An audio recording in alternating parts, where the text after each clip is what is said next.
relationships, like friendships in general, they are very powerful in the sense that it can be like from here all the way to France. I can meet someone in France and be my best friend, right? Like forever. And then like we meet up 2 years down the line and we're like fucking best friends. We're like taking over the town. We're just like rocking everywhere, right? But at the same time, right, like it's like the Xbox fiasco, right? Xbox 360, like you can play Modern Warfare, be like, oh guys, I'll be right back. Mom told me I had to get the groceries. And then last online 5 years ago, you know what I mean? Like you will never know what happened to him. And like that, like the major downside of like having online internet friends, right? Having mostly internet friends is that specific scenario where you can just like accidentally like forget to remember your password, forget to remember, that's a phrase there. You accidentally forget your password, or just like circumstances won't allow you to have enough free time anymore, or just you're not hanging out with the group anymore because you don't feel like you're a part of it, and then you just that's a whole entire group of subset of people just gone with no other way of connecting with them other than that's one strict narrow medium. Now I feel like this could be the same in regards to IRL relationships, only in the matter where you don't have any form of contact. If you have any form of contact, then it's easy to contact, like, hey, what's up, where you been, man? It's been a minute, man. Want to meet up? And then it's just like easy clap, easy done. I mean, just easy done. But online relationships, the only way you can contact them, unless you already have your information given out to them, is through Twitter, is through Xbox 360, is through Facebook, is through MySpace, all the other mediums. And that's the downside to it, right? I feel like it's like, I feel like when it comes to the suction, I'm trying to say Ben Shapiro meme, and I'm getting too overzealous, and I can't I shot the gun too early, right? I kind of shot out my cannon too early. It comes to the seduction of women, right? So essentially, for online relationship or relationships, funny.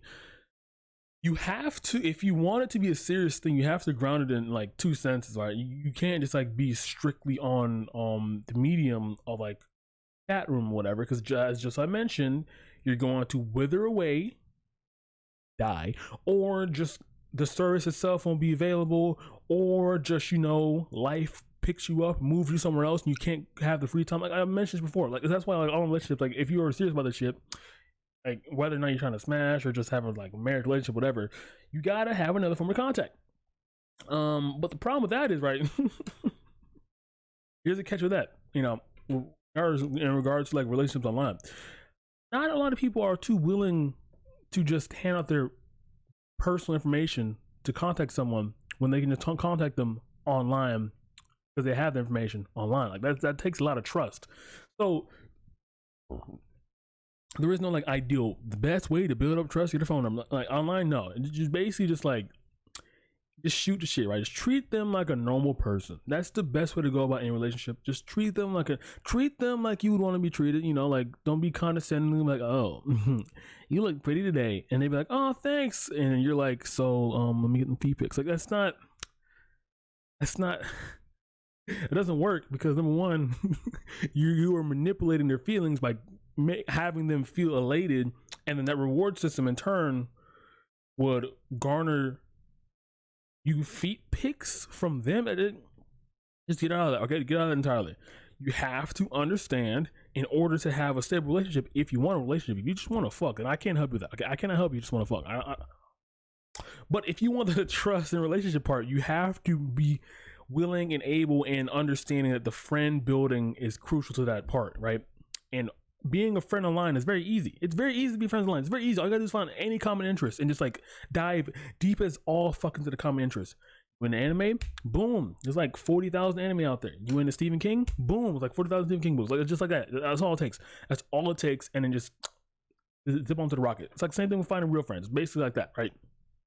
So you have to go up finding friends to end up a relationship. Now, I don't know how I started talking about like online relationships, but like in general, the online experience though is pretty enlightening though at the end. I want to say that though, because it allows you to communicate a lot of information with as little or as minimal effort possible, right? In order for me to describe the meme, for example, to an average everyday person, it would take me about 5 to 10 minutes, which is, oh my god, that's a speech. That is a public speech. But on the internet, it literally takes like couple words to explain what the e-meme is and why it's funny. Not a couple words, like a one paragraph, which might take like 5 minutes to explain, but in online, it'd take like what 30 seconds of text. Like the e-meme is because and send. Like it's that easy. So it's easy to interpret jokes. So therefore, if you spend too much time on the internet, like someone you know has, and it might end up hindering you in the real life because you're not capable of being able to properly say the things you want to say because you're so used to saying dank lit fam 100% on gang fire emoji ha ha ha whoa like you're used to saying that shit to like saying actual words. Therefore, like your vernacular is lacking. Yeah, online relationships kind of dope, kind of clean, kind of poggers. You just got to remember that while it is real, it truly is real. Online relationships are truly real. Online friendships, they're real friends. They do count. So you can't say you don't have any friends anymore if you have online friends. Fuck up. Shut up. But what isn't real is the point of if you go outside of that realm, then they're not there. That's when it's not real. Okay. But in the realm, share common interests, you just do the platitude like good morning, whatever the fuck. You talk about whatever the hell you want to. The friends do, essentially. You contact each other on a regular basis. That's what friends do, essentially. It is what it is. And ever since COVID has confined us into the walls of our houses, that is if you still have one, if you're not evicted, online relationships are even stronger now, are becoming more of a like stable foundation to build actual real IRL relationships because no one's going outside. So therefore, they have to communicate with their real friends online, or their online friends will convert to their real friends because they are bonded tighter with them due to the fact that, again, you can't leave your goddamn house. Now, that's basically it. There you go. Session done.